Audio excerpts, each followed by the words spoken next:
नमस्कार।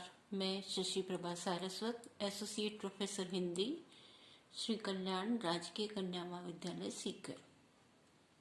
प्रिय विद्यार्थियों, बीए पार्ट 3 में प्रथम प्रश्न पत्र के अंतर्गत आपके कवि दुष्यंत कुमार लगाए गए हैं।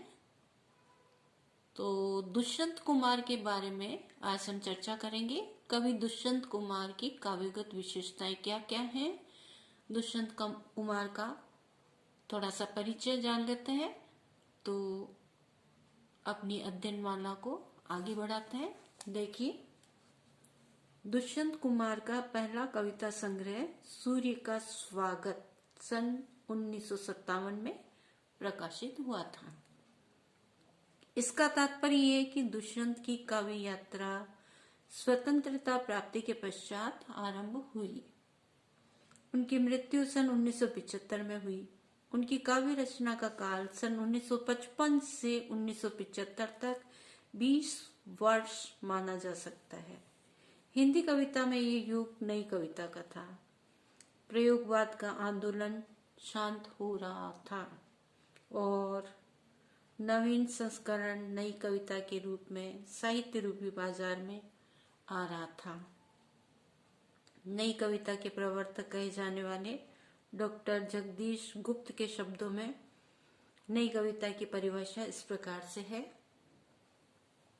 नई कविता प्रगतिवादी यथार्थ को आघात से उत्पन्न छायावाद के स्वप्न भंग के बाद की कविता है, जिसमें व्यक्त भावनाएं कुहासे के बीच पनपने वाले तंद्रालस से युक्त न होकर दिन की तेज रोशनी के बीच विषमताओं से घिरे जागृत मनुष्य की भावनाएं है।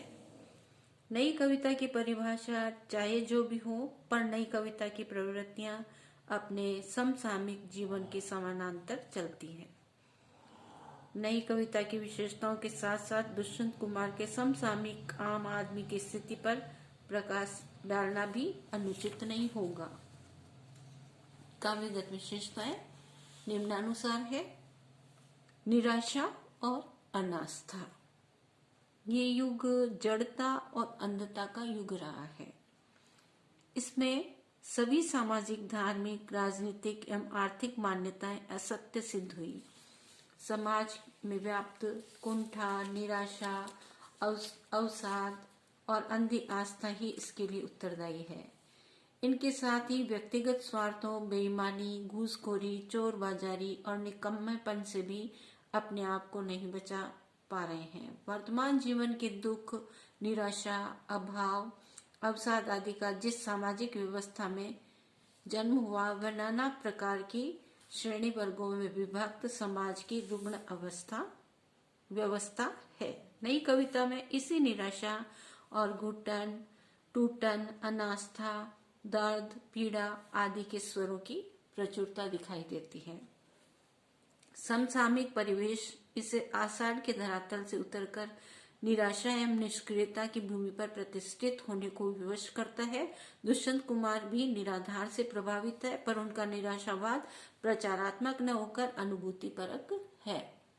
विश्वास के नए स्वर। दुष्यंत कुमार ऐसे कवि हैं जो संघर्ष से टूटकर बैठ जाएं। वे जिंदगी को उसी रूप में जीना चाहते हैं जिस रूप में वह मिली है। उनकी मान्यता ये रही कि जिंदगी में दुख, दर्द, घुटन, टूटन इत्यादि का आना जाना स्वाभाविक है। इसे टूक टूक होकर घुट कर रह जाना या पलायन करना, ये कहाँ का पुरुषार्थ है। दुष्यंती साहस और पौरुष के कवि हैं। अदम्य उत्साह उनकी काव्य की विशेषता रही है। लघुता के प्रति दृष्टिकोण। आम आदमी भी आजकल लघु बनकर रह गया है। आम आदमी की परेशानी का अनुभव दुष्यंत कुमार ने स्वयं भी किया है। बिल्लियों के झगड़े और मकड़ियों के जालों से आम आदमी की परेशानी कोई नई बात नहीं है। साहित्यिक अर्थ लेने के लिए बिल्लियों का झगड़ा संघर्ष का और मकड़ी के जाले जटिलताओं के प्रतीक कहे जा सकते हैं। नास्तिकता के स्वर। आज का व्यक्ति भौतिक सुखों को ही सब कुछ मानकर सूरा और सुंदरी में ईश्वर के दर्शन करता है। दुष्यंत कुमार स्त्रियों से चिपके नहीं हैं। उन्होंने ईश्वर को कल्पना बताते हुए आम आदमी के नास्तिक स्वर में स्वर मिलाया है। उदाहरण देखिए, खुदा नहीं न सही, आदमी का ख्वाब सही। खुदा नहीं न सही, आदमी का ख्वाब सही। कोई हसीन नजारा तो है नजर के लिए, कोई हसीन नजारा तो है नजर के लिए। अगली विशेषता है देश प्रेम। आजकल नेताओं और अधिकारियों में चाहे कितना भी स्वार्थ एवं भ्रष्टाचार हो, पर जनसाधारण तथा आम आदमी में देश प्रेम की भावना अभी भी पर्याप्त मात्रा में है। आज धर्म का स्थान देश प्रेम ने ले लिया है। आम आदमी आज भी अपने देश की स्वतंत्रता के लिए मरने को प्रस्तुत है। गुलमोहर के प्रतीक का सहारा लेकर दुष्यंत कुमार ने देश पर प्राण न्यौछावर होने की बात इस प्रकार से कही है। उदाहरण इस प्रकार है, जिए तो अपने बगीचे में गुलमोहर के तले, जिए तो अपने बगीचे में गुलमोहर के तले, मरे तो गेर की गलियों में गुलमोहर के लिए, मरे तो गेर की गलियों में गुलमोहर के लिए। अगली विशेषता आती है स्वार्थी एवं प्रदर्शन प्रिय नेता। आजकल नेता शब्द एक प्रकार से अपना आदरपूर्ण अर्थ खो चुका है। नेता आज समाज एवं देश सेवा का पर्याय नहीं रह गया है। आज देश में राजनीतिक दल कुकुर मुत्तों के समान पैदा हो रहे हैं। नित नई पार्टियां बनती हैं और दल बदल साधारण बात है। आज अपने स्वार्थ की रोटियां सेकने के लिए जनता गर्म तवा बन गई है। सुख और संतोष का प्रदर्शन। आज का आदमी दोहरी जिंदगी जीने के लिए विवश है। महंगाई एवं बढ़ती हुई आवश्यकताओं ने उसका बजट गड़बड़ा दिया है। भीतर से चिंतित और व्याकुल होने पर भी वह चेहरे पर नकली प्रसन्नता ओढ़े रहता है। आम आदमी की इस विवशता भरी दोहरी जिंदगी को दुष्यंत जी ने रेखांकित किया है। सहनशीलता की अतिशयता। आज का आम आदमी अतिशय सहनशील है। उसका लोग मनचाहा उपयोग करते हैं। वह विवश है लोगों के स्वार्थ का शिकार बनने के लिए। जिसकी चाहो जय जयकार बुलवा लो और जिसके कथन पर तालियां बजवा लो। आम आदमी इस विवशता एवं सस्तेपन पर दुष्यंत कुमार जी ने व्यंग्य किया है।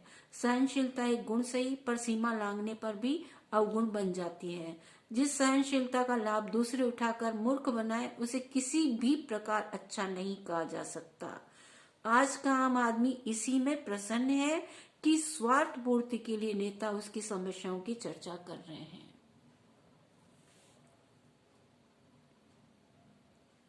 विवशता। आज का आम आदमी बहुत विवश है। मजबूरी ने उसे बुरी तरह जकड़ रखा है। आज आम आदमी दूसरों के संकेत पर चलने और काम करने के लिए विवश हो रहा है। आम आदमी तो क्या, नेताओं, अधिकारियों और बुद्धिजीवियों तक बोने प्रतीत हो रहे हैं। आज कोई भी पूर्ण पुरुष नहीं रहा है। इस प्रकार दुष्यंत कुमार जी ने उन्हीं वास्तविकताओं को शब्दों का आकार दिया है जिन्हें उन्होंने स्वयं भोगा है अथवा आम आदमी को भोगते हुए देखा है। बहुत बहुत धन्यवाद।